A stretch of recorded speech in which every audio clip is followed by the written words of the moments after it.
कदली रे विभिन्न प्रकार सुस्वादु रेसिपी प्रस्तुत करा जाई थाए।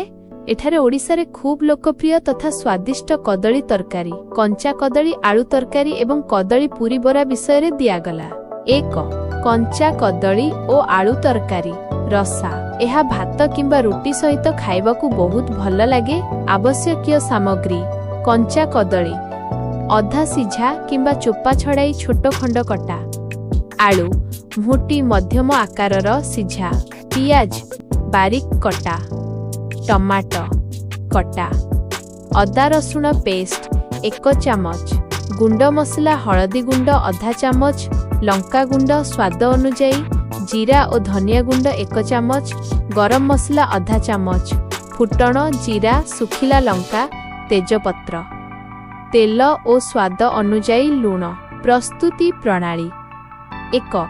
कटा होइथिबा कंचा कदली रे अल्प लूण और हलदी गुंड मली किछि समय रखंतु। 2.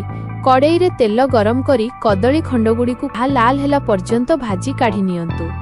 सेही तेल रे फुटण जीरा सुखिला लंका तेजपत्र पकांतु।